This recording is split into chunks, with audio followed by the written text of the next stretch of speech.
Susan, great to see you here in Georgia, in Batumi, where the World Cup for the first time for the youngsters is going on. Could you please tell us that what brings you here? Well, I'm part of the appeals committee, and also I'm helping some players here, so I'm always happy to come back to Georgia. They have great hospitality. I've been here several times already, and it's really great to see so many young, talented players competing for the first World Cup title. So as you mentioned, you have come Georgia before also. Do you have any pleasant memories that comes directly whenever you think of Georgia? Absolutely. The first time I've been here was for the Chess Olympiad, which was always amazing experience, and they did a good job in hosting that. And then I came back again for some other events here in Batumi. It's always beautiful. We're right across the ocean, so we can just go to the seashore and enjoy the beautiful sunrise or sunset. And it's just very nice. Weather is always pleasant, so it's really great. Great. What do you think about this completely new format that 7 rounds will be played and then there will be 2 more rounds and then the winner will be decided? This has never happened like this again in such a top tournament. What do you think about this? It's interesting. It's hard to tell. At this point, we'll see what it brings, but it's something different. I don't know. I really don't know because, as you said, it's so new, and we will see what outcome it will bring. Right. Innovation in general is welcome, but obviously only after the experience we can tell if it's to be repeated or not. True. Okay, so you have played chess all your life. You have been involved with chess all your life. Tell us about your experience when you see these young girls and boys coming and playing here. Some of them are 6 years, some of them just crossed 6. What difference do you think has the chess world? Like we are celebrating 100 years of FIDE. What difference all these years that you have found out that the chess has grown for young children, if you can share that? It has grown a tremendous amount. It's like completely changed. You know, in my days, it was a challenge to find an opponent other than my father, who was in the same house, right? Yes. We had to go to a chess club or to a park or specifically arrange meetings with people. Versus today, all these youngsters, 24/7, they can play online with people wherever, and that's huge. That giving them that experience, that practice, that learning opportunity. Also with coaching, same way. You know, for me to get some coaching a few hours a week was a big deal. Now online, it's just so much more convenient for the parents, the coaches, and the children to get lessons, and also significantly less expensive than obviously the coach has to travel and be there in person rather than sit at home in the convenience of not even leaving home. So it has changed tremendously. And in addition to the internet itself, obviously ChessBase itself has changed tremendously in that even you don't even necessarily need a coach, but you can learn a whole lot from the ChessBase database as well as the Stockfish or other similar software. So it's just a whole different ballgame, I would say. Right. A very interesting point you mentioned that you don't, sometimes you don't even need a coach. Like without a coach also you can get to a certain rating, right? But there are certain parents who think that no, a coach can guide them better. That is why there's a conversation that AI can never take over chess because the personal touch of a coach is always necessary. Do you believe in that? Well, obviously, having a coach is helpful. I'm not saying that it's not helpful. Ideal is to have all the software and the internet and everything and the coach. That's the ideal scenario, obviously. Yes. But ultimately, it depends on the character of the student, of the chess player. If they have the self-drive, they can find out so much today literally for free or very inexpensive through video lessons, through the software, through observing commentary of major tournaments, and pretty much most of it is free. Right.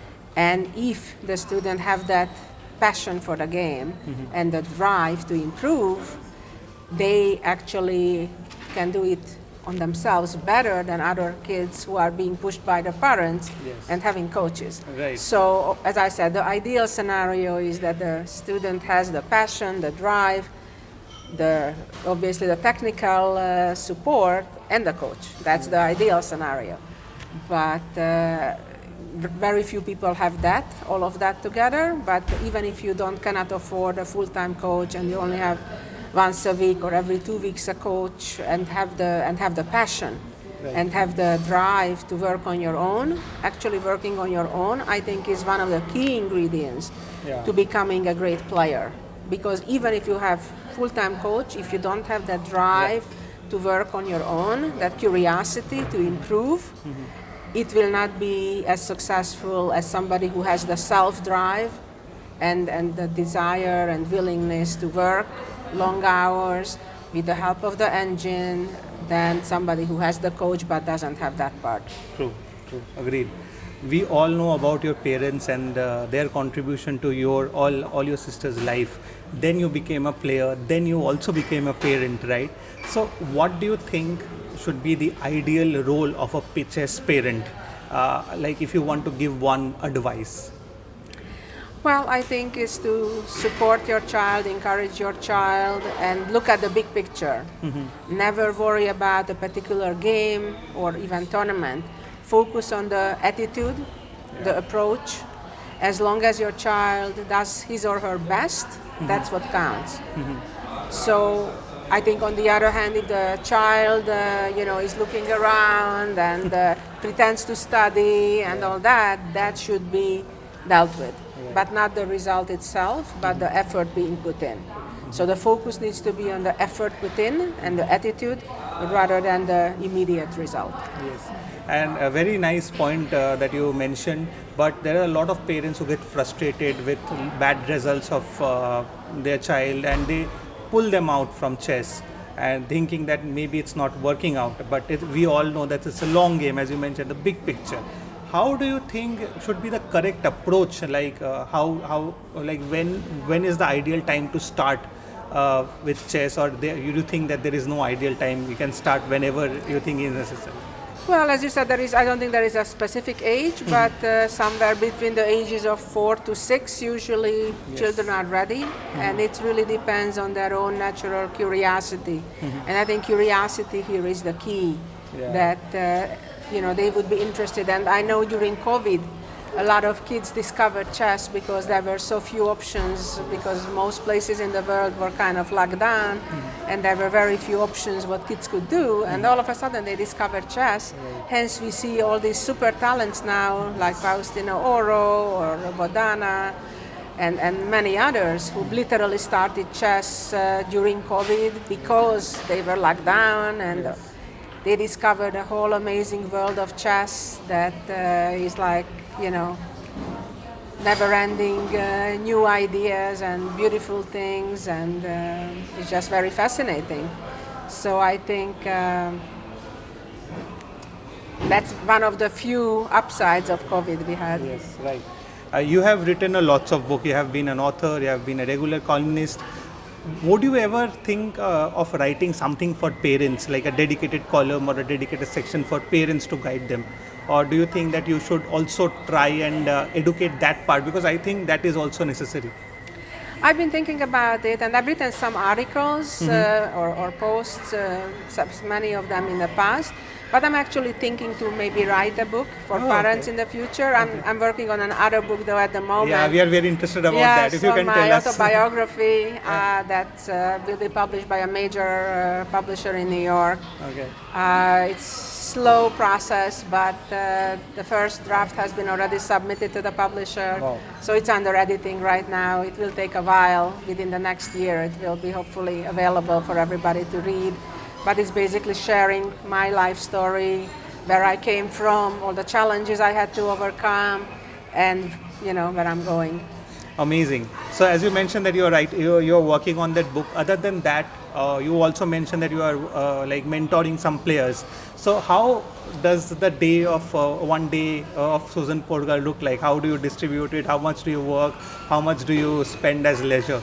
Well, it really varies. It depends on the day, because I travel a lot. Mm-hmm. I spend a lot of time in Europe, including my home country, Hungary. It really depends. I try to spend some time with family, and my kids live in Dallas, Texas, so it really varies. But I still follow chess very closely. I follow the top tournaments. I follow I love to analyze. I still love to analyze, even though I haven't played a rated game since 2004, which is literally 20 years. Yes. But I still enjoy very much doing analysis, opening research, beautiful combinations. I still compose puzzles.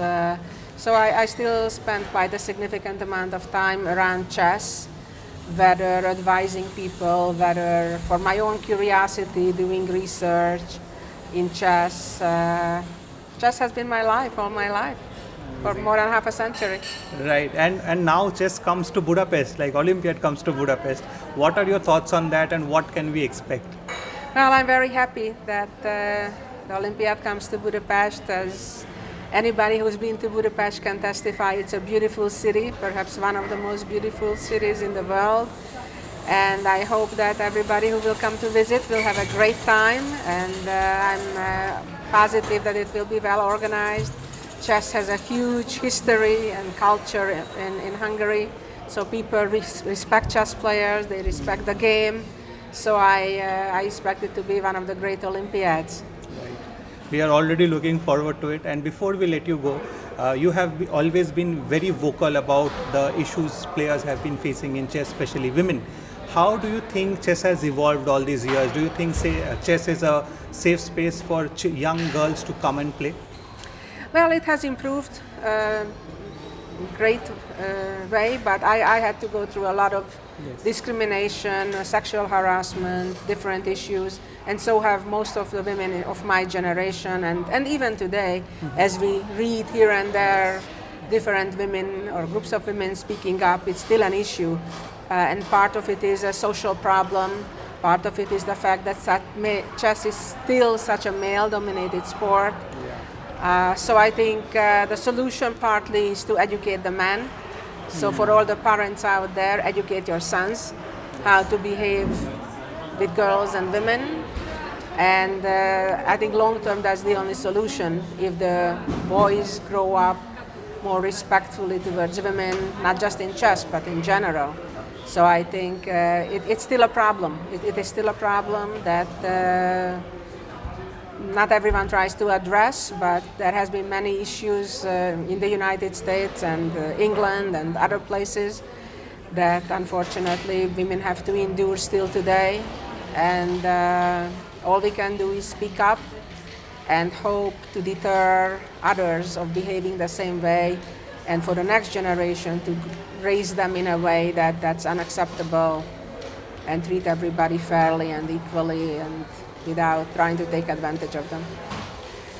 I want to congratulate you on speaking up on that topic, and because we need women like you to speak up, because if you don't speak up, nobody will come to know, and that's how these things have been suppressed. So thank you so much once again for everything that you have done for chess, and we already look forward to what you are going to do next. Thank you so much. So thank you so much once again for your time, and all the very best in your upcoming book. Thank you so much. Thank you so much.